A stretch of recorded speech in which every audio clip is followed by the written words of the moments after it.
What's going on, y'all? What's going on, world? I think my microphone might be a little too loud. I don't know.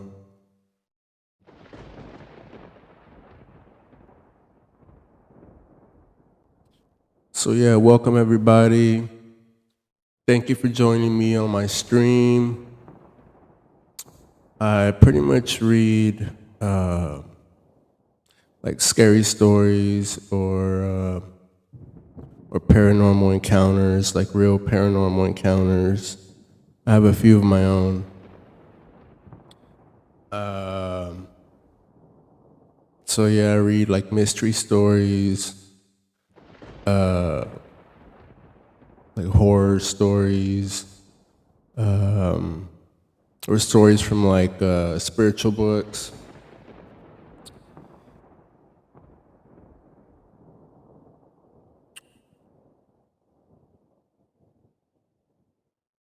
So I have a good short story tonight.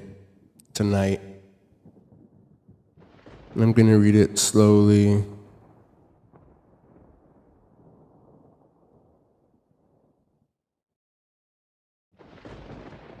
Uh-oh.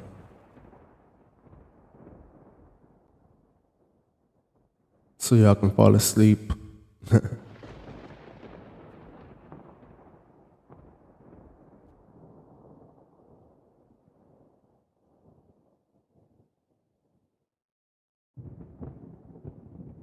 So I invite you to turn the lights down or off completely. Put your headphones on, settle in, and get cozy.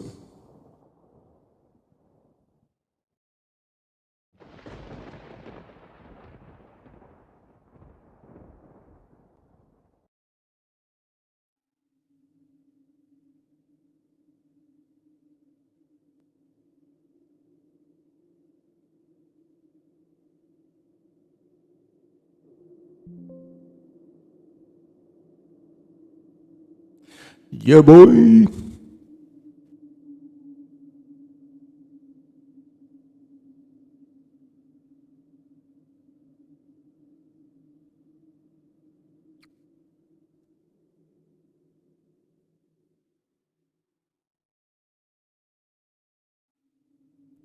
Yeah. Well, I'm Joe, and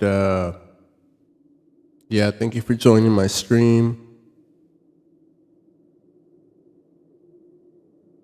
Let me know where you're listening from. I'm in Houston Central Time. It's 11:15 p.m. right here. Let me know where you're at, what time it is out there.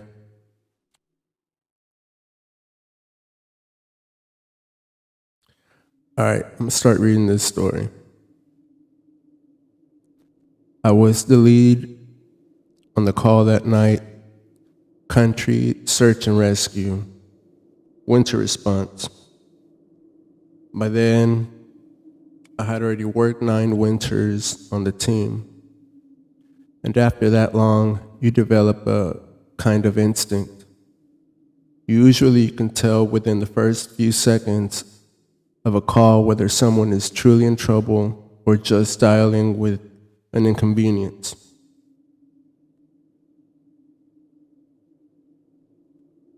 Most of the time, it's obvious in their voice, but the call we got that night sounded completely normal. And it turned into one of the most terrifying experiences any of us ever had. Dispatch logged it as routine winter assist. 2 people stranded on a rural island. Rural. It's a funny word. Inland road. A snowdrift had blown across both lanes and stopped their vehicles. The engine was still running, the heater was on, fuel level unknown. The caller sounded calm, no panic, no raised voice, no arguing in the background. just a clear request for help and a precise location. Dispatch ran through the standard questions. Any injuries? No. Any medical concerns? Also no, they replied. Routine call. That evening, our team was working out of a small town in interior Springfield. The four of us on shift were me, Peter, Kim, and Joe. Peter had been on the team about 3 years. Kim had joined just 2 months earlier. Joe and I had worked together since my first season.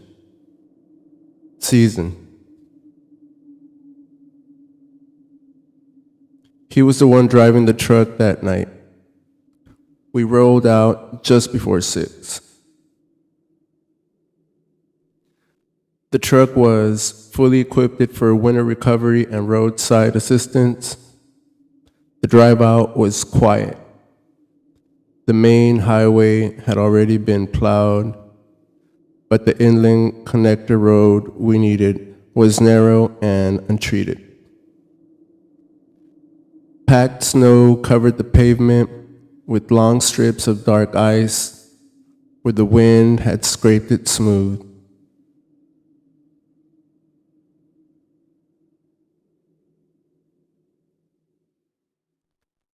On one side of the road was open ground where the wind swept across the fields. On the other side, dense forest passed right up against the shoulder. The sky was low and heavy. It wasn't really snowing, but fine flakes drifted through the air. The sun was already gone. Beyond the headlights, the world just disappeared into darkness. We reached the coordinates about 7 p.m. The caller had told dispatch they hit a drift at speed and lost all forward movement. With no shoulder and nowhere to turn around, the car stopped exactly where it stalled. And that's exactly how we found it. The road was empty, no buildings, no other cars, no movement at all.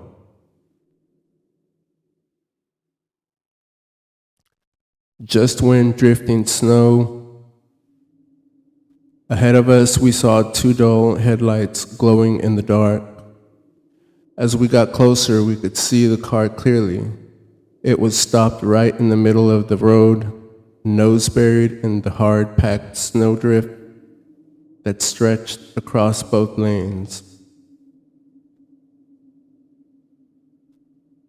The front wheels were completely buried. The engine was still running. Exhaust drifted upward into the cold air. It was the only thing moving. Joe parked behind the car, and we stepped out.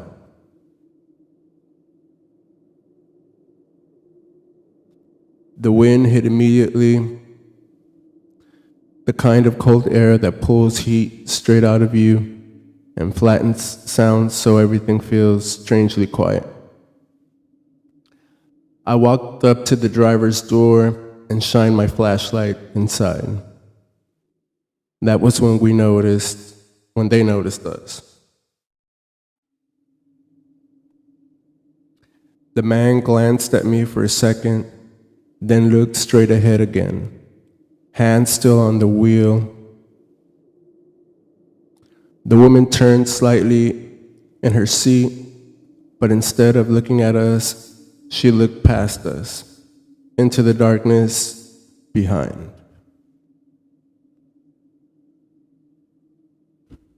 Her coat was pulled tight around her shoulders. Her hands were tucked under her arms.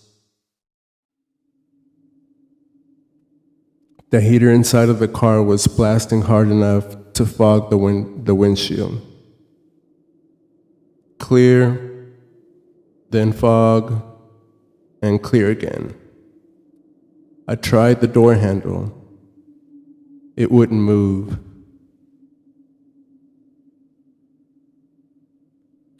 The driver started making hand gestures through the glass. It looked like he was trying to explain something, but it wasn't clear what. Ice had frozen the door shut along the frame. I grabbed an ice chisel from the truck and chipped away at the seam until the ice cracked loose. When the door finally opened, a rush of warm air spilled out. I introduced myself and told them we'd get them free and tow them back to the main road. The man nodded and thanked us. The woman asked how long it would take. But while she spoke, her eyes kept drifting toward the darkness outside the car. I told her we needed to check the situation first. I asked if either of them was hurt. They shook their heads. Had they tried digging out? I asked. Yes, earlier, they replied.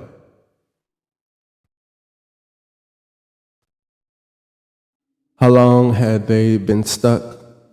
The man hesitated. Then he said, a while. Behind me, Kim and Peter grabbed shovels and started digging around the rear wheels so we could attach a tow strap. Joe went back to the truck to check in with the dispatch and request a plow just in case the drift was too solid. Routine work. I stayed near the driver's door. Inside the car, the air smelled damp, like cold fabric that had soaked up moisture and never quite warmed back up. I asked the driver about their fuel level. He said he wasn't sure. The gauge had been unreliable in the cold. The woman spoke again. Can we leave already?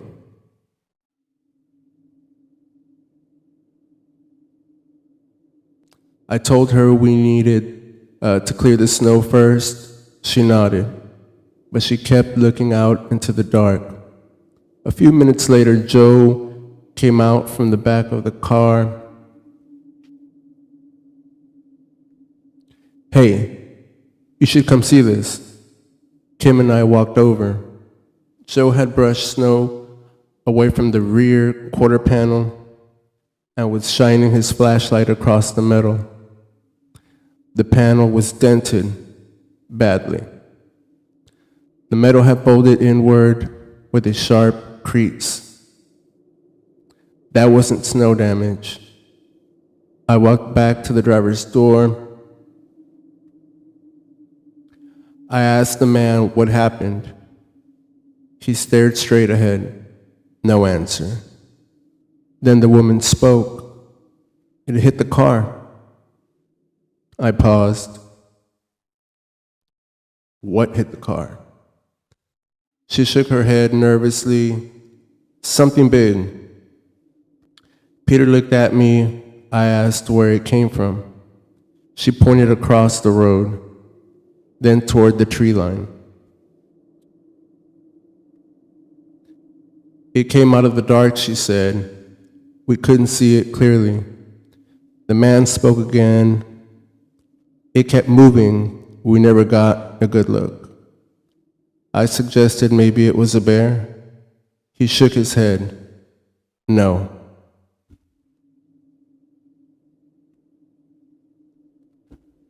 I asked when it happened. Right around when we got stuck, he said, just after dark. When I asked why they hadn't mentioned it earlier, he took a breath. We weren't sure what it was, but after it hit the car, it stayed nearby. I asked what they meant. We could hear it moving around us. What kind of sound, I asked. And that's when we heard it. A low growl. It came from the tree line where the road curved away. Peter froze. Kim slowly raised her flashlight toward the woods. Joe turned his head toward the sound. I swept my beam across the snow and into the first line of trees. Nothing. Just dark trunks standing in the wind. Then we heard it again, closer, a wet exhale. Branches shifting, snow falling from the limbs. The woman screamed. She started shaking violently. They had been sitting there in the dark, listening to something circling their car. I told everyone to stay together. Lights up. Joe pulled the truck closer. Peter and Kim stopped digging, and I called dispatch for backup. Something about the whole scene suddenly felt very wrong. Peter looked at me, waiting. I told him we were leaving the car. Then I turned to the couple and yelled out, "Get out, now." The woman moved first, stiff and shaky, as she stepped out into the road. Kim grabbed her arm. The man got out slowly, constantly looking over his shoulder toward the trees. Peter stayed beside him. I backed away from the car, sweeping my flashlight across the snow. Another growl rolled through the dark. Closer, then the wind shifted. Just for a minute, we smelled it, wet animal fur. Strong, then gone. Our truck was about 20 meters away. We started moving faster.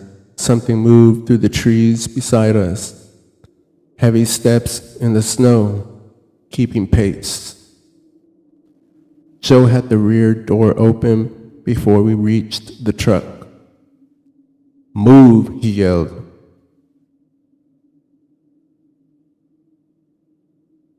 Kim helped the woman inside. Peter and the man climbed in after. I jumped in last and slammed the door shut. Joe locked the truck and hit the horn. That sound blasted into the night. And something crossed the headlights. Not fully visible, just a massive shape blocking the light as it passed through the beam. Long front limbs touched down on the road. Claws scraped across ice. Then it vanished into the darkness again. Peter said quietly,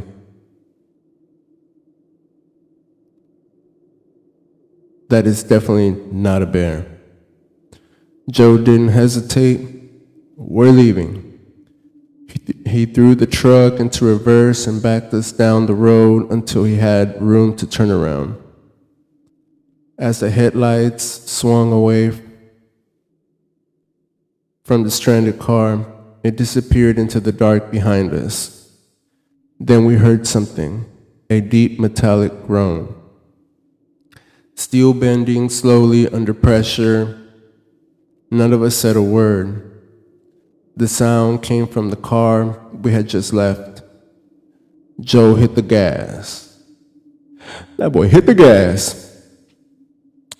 Behind us, something ran through the forest. Heavy footsteps, branches snapping, keeping pace with the truck. For a moment, the trees opened along a stretch of field, and we saw it. A long, pale shape running low to the ground, front limbs striking the snow before the rest of the body followed. It wasn't struggling to keep up. It was matching our speed. The woman started crying in the back seat. The man twisted around, trying to see through the rear window. I called dispatch again, told them we were moving. And something was following us. Backup was already on the way when their headlights finally appeared around the bend ahead of us. The road lit up from both directions, and that was when we saw it clearly. It stepped out of the trees, then rose onto its hind legs. It was enormous, at least 9 feet tall. Thick, pale fur covered its body, reflecting the headlights, almost white against the snow. One arm lifted to shield its eyes from the glare. The other hung low, ending in long clawed fingers. Its chest and shoulders were massive. Then it growled. The sound rolled across the road like thunder. After a moment, it dropped back down onto all fours and ran back into the forest. The other truck fired a flare into the trees. The forest lit up bright white. Branches shook, snow fell, then everything went still. We didn't stop driving until we reached town. Later that morning, another team returned with a plow. The car was still there, or what was left of it. Both doors had been bent outward. The rear bumper had deep grooves pressed into the metal, like something heavy had grabbed it and pulled. Several small trees nearby were snapped and bent halfway over, and bark had been torn off one trunk at shoulder height. Back at the station, we didn't talk much. Nobody tried to explain what we saw, but we all understood one thing. Whatever it was had stayed close, and it had decided when the encounter was over. After that winter, our procedures changed. We staged the vehicles with room to leave. Backup was always closer, and we stopped standing around in the dark. Let me know. Was that a good story, or was I? Let me know in the chat.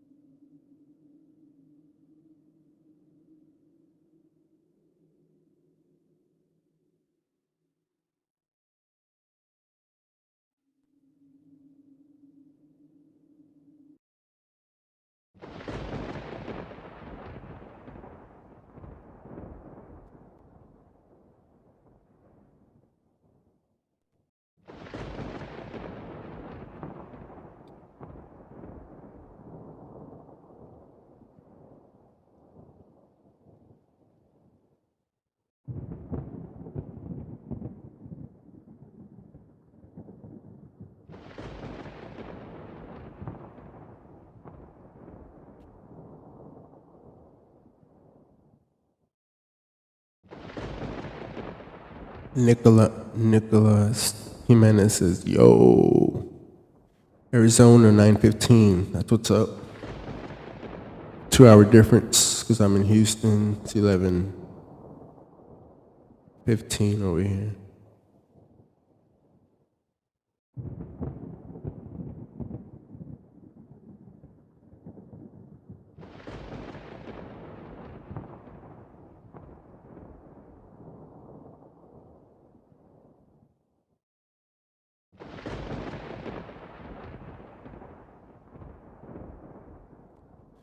Yes, sir.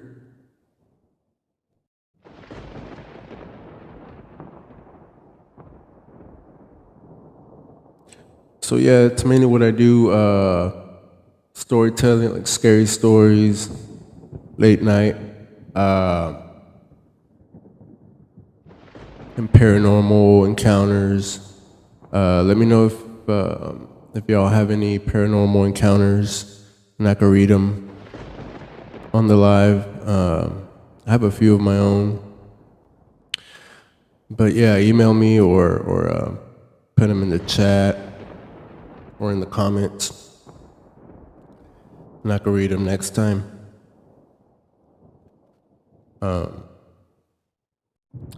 Yeah, boy.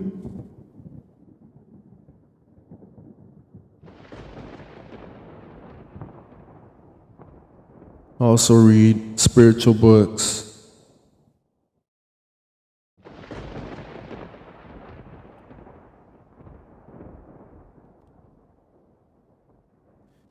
And please hit the like and subscribe.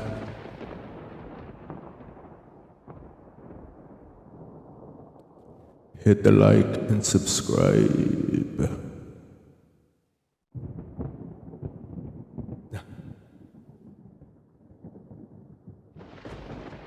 Let me see if I can find another scary story.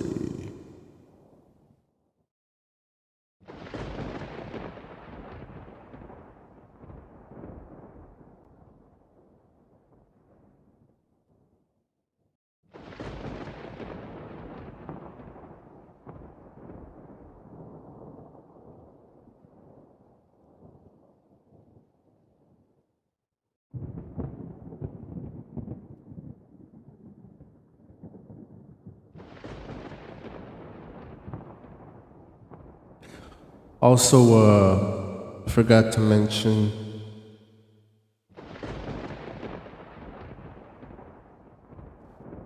please visit mentormysteps.org. It's a nonprofit organization dedicated to the personal and professional development of young men. The organization provides live mentorship alongside with professional coaching in like sports or combat sports training or business entrepreneurship or music and the arts. So it's a really good nonprofit. It's basically to help out people. Like there's people going through depression and like high anxiety and all that, and some people just need someone to talk to, and so this nonprofit provides that at no cost to the person that needs the help, and they also provide like coaching in sports, like baseball, football, whatever interest the young man might have, or it could be, like boxing. We have mentors that are coaches as well, and can teach you, those things. So if you're someone needing help, being mentored or coached, please reach out to us at mentormysteps.org. Or if your interest is in business, entrepreneurship, or you want to learn how to play instruments or the arts, visit mentormysteps.org. And also, if you want to make a donation, you can make donations there. Every little bit counts. And so yeah, you can make a donation there, or if you want to become a mentor or volunteer at one of our events that we hold, you can do that at mentormysteps.org. Already out. Like and subscribe. Let me know what y'all think. Write to me on the chat, on the comments, and see y'all tomorrow. Y'all take care. Good night.